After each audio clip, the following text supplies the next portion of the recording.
une auditrice, on ne va pas la faire attendre longtemps. Bonsoir. Bonsoir. Comment vous allez, madame? Ça va, et vous? Nous sommes très heureux de vous recevoir parce que dans la présentation du ministre tout à l'heure, on a vu qu'au niveau du genre, il y avait de grands efforts à fournir et nous sommes très heureux de vous accueillir. Nous allons vous laisser vous présenter, nous dire d'où vous nous appelez, s'il vous plaît. Je ne vous reçois pas du tout. On vous invite à vous présenter, nous dire d'où vous nous appelez, s'il vous plaît. Allô? Nous, on vous entend. Oui? Vous allez vous présenter, nous dire, s'il vous plaît, d'où vous nous appelez. Ok, je suis Madame Maria Majoul Debari. Je vous appelle de Amdalaï. Quel Amdalaï? Je suis Amdalaï de... Amdalaï de Conakry? Oui, Amdalaï de Conakry, on est d'accord. Votre question, s'il vous plaît. Donc, ma question à Monsieur le ministre, je peux aller directement? Allez-y, Madame Barry. Ok, aujourd'hui, depuis des années, on est en train de remarquer que la question du voile fait débat dans les écoles, notamment l'acceptation du voile dans les établissements scolaires, particulièrement ceux publics. Aujourd'hui, je veux demander à Monsieur le ministre, parce que la question du voile est une cause d'abandon scolaire. Aujourd'hui, quelles sont les mesures que le département sont en train de prendre pour que le voile soit accepté en milieu scolaire? Ça, c'est ma première question. La seconde? La deuxième question, c'est concernant l'enseignement franco-arabe. Depuis des années, il y a les écoles franco-arabes qui sont partout. Mais est-ce que depuis l'arrivée de Monsieur le ministre au département, est-ce qu'il y a des textes réglementaires qui encadrent ces écoles franco-arabes? Et quels sont les avantages donnés à ces élèves qui optent pour ces écoles franco-arabes? Donc ça, c'est la deuxième question. Vous en avez une troisième ou c'est tout? Non, c'est les deux questions que j'ai. Vous avez deux questions avec trois réponses certainement. Merci Madame Barry. Vous restez à l'écoute, hein, comme ça vous pourrez éventuellement échanger avec Monsieur le ministre. Sujet sociétal en France. Qu'est-ce que vous pouvez nous répondre sur cette première question, Monsieur le ministre, s'il vous plaît? Vous savez, la transition a trois volets. La transition est politique, la transition est économique, la transition est sociale. Ça, c'est l'aspect social de la transition. Et l'école est sociale. Nous avons géré ce problème avec intelligence. Nous avons dit que les voiles qui ne couvrent pas le visage ne sont pas interdits. Ils sont autorisés. Qui sont autorisés dans les écoles. Mais les voiles intégrales ne sont pas autorisés dans les écoles. Pourquoi? N'importe qui peut être derrière ces voiles, même un homme. Par exemple, un élève qui veut tricher, qui veut venir avec un document, il peut mettre voile intégrale pour venir se faire passer. Parce que quand vous dites que vous ne regardez pas le visage, ça devient compliqué. Et hormis, quand les élèves viennent, les surveillants prennent les cartes, ils passent, ils regardent le visage. Est-ce que c'est l'élève? Est-ce qu'il n'y a pas de substitution? Dites-moi, une élève ou un élève qui est voilé, voile intégral, quels sont les moyens de savoir est-ce que c'est lui, est-ce que c'est pas lui? C'est ce qui a fait que bon, là, on va pas aller le conseiller chargé des questions législatives a travaillé sur un texte que nous avons promulgué. Et tout le monde a vu, nous avons dit que nous autorisons les voiles. Mais les voiles qui couvrent les yeux, non. Et c'est une question quand même d'équité. C'est juste pendant les examens ou c'est toute l'année scolaire, pas d'acceptation de voile intégrale dans les écoles? C'est une mesure générale. C'est une mesure générale. Puisqu'elle parle d'abandon d'école. C'est une mesure générale.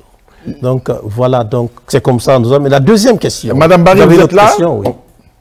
Je suis là. La deuxième question. Elle est là. Madame Barry, vous êtes là? Oui, oui, je suis là. Vous voulez réagir? Vous êtes satisfaite par rapport à cette réponse ou vous voulez rebondir? Oui, Ce que je veux dire par rapport à cette réponse, parce que nous, on a constaté depuis des années, par expérience et après avoir recueilli des témoignages de beaucoup de jeunes filles,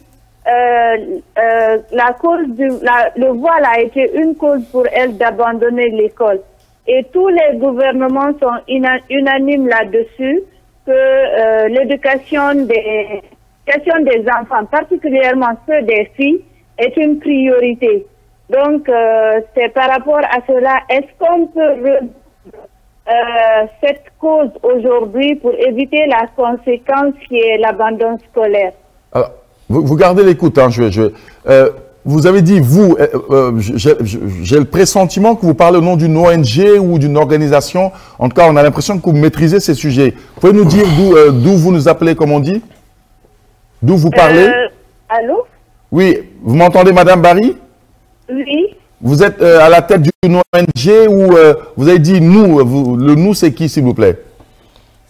Un collectif qui réunit plusieurs associations qui défendent les droits des femmes, un collectif dénommé le collectif Ne touche pas à mon voile, qui depuis 2019 déjà est en train de faire la promotion et de sensibiliser sur cette question du voile.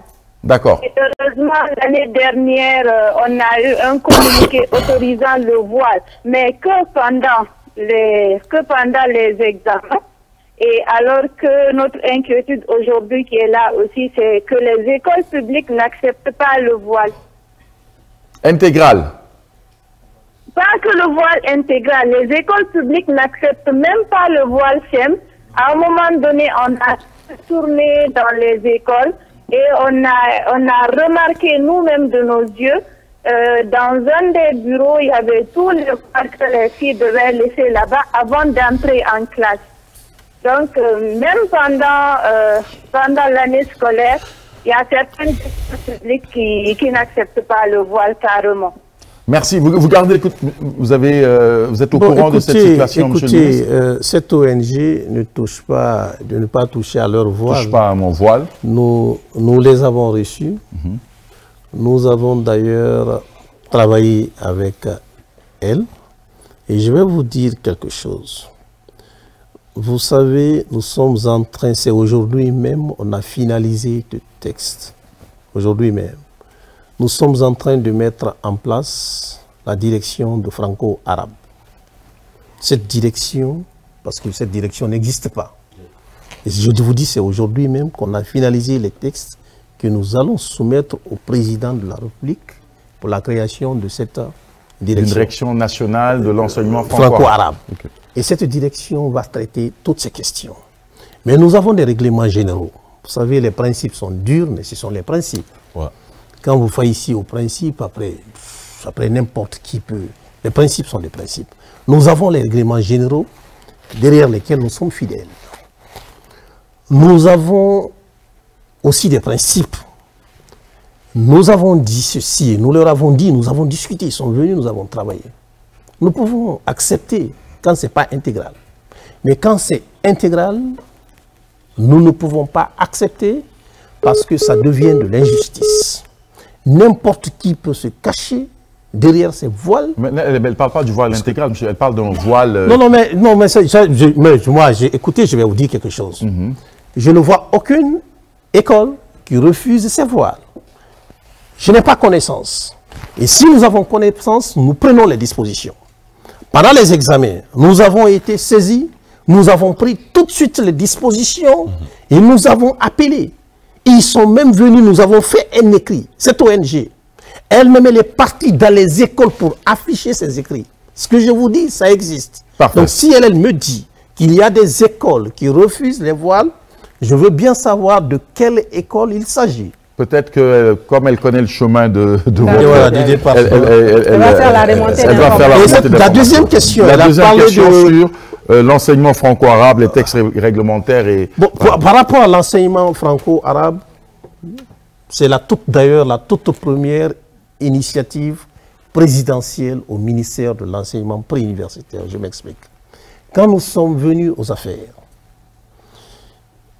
cet ordre d'enseignement avait fait plus de 15 ans, les enfants ne partaient pas au Maroc, ne bénéficiaient pas de bourse. Le président de la République, colonel Mamadi Doumbouya, m'a appelé personnellement, il m'a dit de regarder de tout près ce problème. Nous avons travaillé là-dessus. Après près de 15 ans, aujourd'hui, ces élèves, tout comme l'enseignement général, bénéficient aussi des bourses. C'est pour vous dire que l'État, c'est l'État. Mais ce n'est pas tous les élèves qui bénéficient de la bourse. Non, mais je veux dire les boursiers, les lauréats, les meilleurs. Ceux qui sont avant, les meilleurs ne bénéficiaient pas. C'est ce que je voulais vous dire. Non, on est d'accord. Dès qu'on parle de bourse, c'est naturellement les meilleurs. Ceux qui ont une certaine moyenne. Et pour ceux qui sont restés? Bon, ceux qui sont restés, ils sont dans les universités, naturellement. Quand ils sont dans les universités guinéennes, privées ou publiques. Mais les boursiers, ce sont ceux-là qui sont au-dessus d'une certaine moyenne. Avant, c'est ce que je vous dis, ces élèves ne bénéficiaient pas, c'est de l'injustice. Et moi, mon père m'a dit que l'injustice ne gère pas les hommes. Et c'est cette injustice que le président de la transition a rétabli. Désormais, les élèves franco-arabes bénéficient des bourses au même titre que l'enseignement général, même cette année. Même cette année. C'est le conseiller principal qui a géré directement ce dossier. Et par rapport au texte, je vous ai dit que nous sommes en train de mettre une structure, la direction nationale de franco-arabe. C'est cette structure qui va gérer tous ces problèmes. J'ai déjà répondu sur ce truc. Tout ce qui est texte par rapport, nous avons un conseiller chargé des questions législatives. Il va travailler avec cette direction. Ils vont régler tous ces petits problèmes concernant, et nous leur avons dit, dans cette direction, cette ONG, nous allons nous battre pour qu'un élément de cette ONG soit dans cette direction. Ça sera un travail collégial pour que les textes qui vont sortir, que ce soit des textes, et je disais, quand je parlais, j'ai dit, cet autre problème de l'école guinéenne, c'est quoi? C'est la vétusté, si vous voulez, des textes. Les textes sont caducs, très caducs. Et nous avons révisé plusieurs textes dans le cadre de la gouvernance. Et nous allons, comme nous sommes là, nous allons en parler. Alors,